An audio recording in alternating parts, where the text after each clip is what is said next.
Liquor కేసులో ప్రతివాదులకు Delhi high court నోటీసులు జారీ చేసింది. మార్చి 16కు విచారణ వాయిదా వేసింది. దర్యాప్తు అధికారిపై న్యాయమూర్తి చేసిన వ్యాఖ్యలపై ఢిల్లీ హైకోర్టు స్టే విధించింది.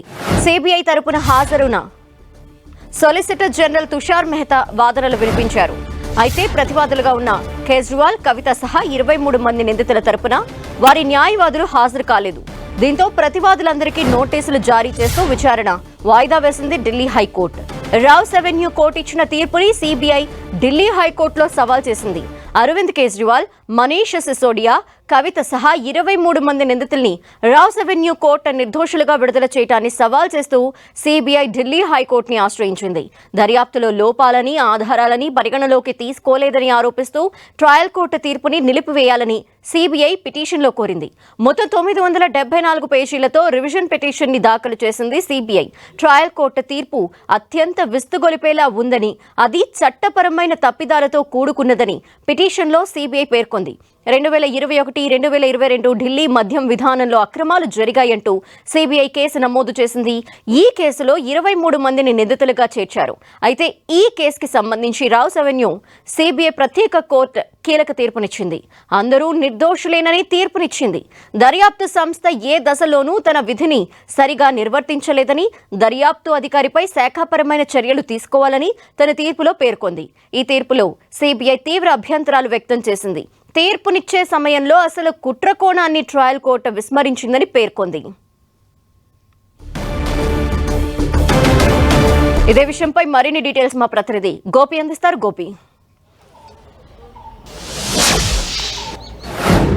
ధనలక్ష్మి, దేశవ్యాప్తంగా సంచలనం సృష్టించిన ఢిల్లీ లిక్కర్ పాలసీ కేసులో గత నెల రావ్స్ అవెన్యూ కోర్టు ఇచ్చిన తీర్పును సవాలు చేస్తూ ఢిల్లీ హైకోర్టులో సిబిఐ పిటిషన్ దాఖలు చేసింది. ఈరోజు ఆ పిటిషన్ పైన విచారణ జరిగింది. అయితే ముఖ్యంగా ఈ కేసులో సిబిఐ వాదనలను, సిబిఐ ఇన్వెస్టిగేషన్ చేసిన అంశాలను కోర్టు పరిగణనలోకి తీసుకెళ్లదు అనేది కూడా ఈరోజు ఢిల్లీ హైకోర్టు దృష్టికి సిబిఐ తరఫున తీసుకురావడం జరిగింది. అదేవిధంగా ఇటు ఈ కేసులో ముఖ్యంగా ఈ గోవాకు సంబంధించి అంటే దాదాపు ఇందులో 100 కోట్ల వరకు కూడా ఈ యొక్క స్కామ్ జరిగిందంటూ కూడా దానికి సంబంధించిన ఆధారాలు కూడా ఉన్నాయంటూ కూడా ఛార్జ్షీట్లో పొందుపరిచిన అంశాలను కూడా కోర్టు దృష్టికి తీసుకురావడం జరిగింది. అదేవిధంగా 44.5 కోట్ల హవాలా ద్వారా ఈ బదిలీ అయినట్టుగా కూడా దీంట్లో బయటపడిందని, అది గోవాలో ఎన్నికలకు ఉపయోగించారని, దానికి సంబంధించిన స్టేట్మెంట్స్ను కూడా తాము ఛార్జ్షీట్లో పొందుపరిచామన్న అంశాన్ని కూడా ఢిల్లీ హైకోర్టు దృష్టికి తీసుకురావడం జరిగింది. ఈ కేసులో 164 స్టేట్మెంట్లను రికార్డు చేశాము. కుట్ర ఎలా జరిగింది, ఎవరికి లంచం ఇచ్చారు అనే విషయాలను కూడా సాక్ష్యాలతో సహా ఈ యొక్క ఛార్జ్షీట్లో పొందుపరిచిన అంశాన్ని కూడా కోర్టు దృష్టికి తీసుకురావడం జరిగింది. విజయ్ నాయర్ ఈ ముడుపులలో కీలక పాత్ర పోషించినట్టుగా కూడా కోర్టు దృష్టికి తీసుకురావడం జరిగింది. అదేవిధంగా ట్రయల్ కోర్టు ఇచ్చిన డిశ్చార్జ్ ఆర్డర్ ట్రయల్ లేకుండానే ఈ యొక్క అక్విటల్ లాంటిది అంటూ కూడా కోర్టు దృష్టికి తీసుకురావడం జరిగింది. డిశ్చార్జ్ దశలో సాక్ష్యాలను పూర్తిగా నిర్ధారణ అవసరం లేదని, అయినా కోర్టు తప్పుగా అంచనా వేసిందంటూ కూడా కోర్టు దృష్టికి తీసుకురావడం జరిగింది. దర్యాప్తులో సేకరించిన ఈమెయిల్స్, వాట్సాప్ చాట్స్ వంటి ఆధారాలను ట్రయల్ కోర్టు పట్టించుకోలేదంటూ, అదేవిధంగా 170 మొబైల్ ఫోన్లను కూడా నాశనం చేశారు. దానికి సంబంధించిన సాక్ష్యాలను కూడా కోర్టు దృష్టికి తీసుకువచ్చాము, అయినప్పటికీ ట్రయల్ కోర్టు వాటన్నిటిని కూడా పరిగణనలోకి తీసుకోలేదు అనేది కూడా ఈ సందర్భంగా ఢిల్లీ హైకోర్టు దృష్టికి తీసుకురావడం జరిగింది. మరి వీటన్నిటిపైన కూడా సుదీర్ఘంగా ఈరోజు వాదనలు జరిగినప్పటికీ అవతల సైడ్ ఏదైతే 23 మంది నిందితుల తరఫున కూడా ఎవరు కూడా కోర్టుకి హాజరు కాకపోవడంతో ఈ కేసును మరోసారి విందాము, ఖచ్చితంగా దీంట్లో జరిగిన అంశాలన్నిటిపైన కూడా విచారణ జరుపుదామంటూ కూడా ఈ సందర్భంగా న్యాయమూర్తి తన అభిప్రాయాన్ని వ్యక్తం చేయడం జరిగింది. ఆ 23 మంది ప్రతివాదులకు నోటీసులు జారీ చేయమంటూ కూడా ఆర్డర్స్ ఇచ్చారు. అయితే ఈ కేసులో సిబిఐకి ఏదైతే ట్రయల్ కోర్టు ఇచ్చిన అంశంలో అధికారులపైన చర్యలు తీసుకోవాలంటూ కూడా ఇచ్చిన ఆర్డర్ని ప్రస్తుతానికి నిలిపివేస్తున్నాము. ఈ కేసును వచ్చే సోమవారం రోజు మరోసారి విందాము, అప్పటి వరకు ప్రతివాదులకు అందరికీ కూడా నోటీసులు జారీ చేయండి అంటూ కూడా తీర్పునివ్వడం జరిగింది. దేశవ్యాప్తంగా సంచలనం సృష్టించిన కేసులో సిబిఐ దాదాపు సంవత్సరాల తరబడి ఈ కేసులో ఇన్వెస్టిగేషన్ కొనసాగించడం జరిగింది. అనేక మంది సాక్షులను ఈ సందర్భంగా విచారణకు పిలవడం జరిగింది. వాళ్ళ వాంగ్మూలాన్ని కూడా సేకరించారు.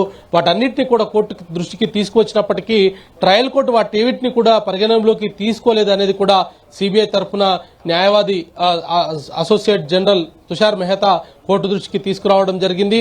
మరి వాటన్నిటిని కూడా పరిగణనలోకి తీసుకున్న తర్వాత హైకోర్టు మరి వచ్చే సోమవారం ఈ కేసుకు సంబంధించి ఆ విచారణ జరుపుతామంటూ కూడా సోమవారానికి వాయిదా వేయడం జరిగింది.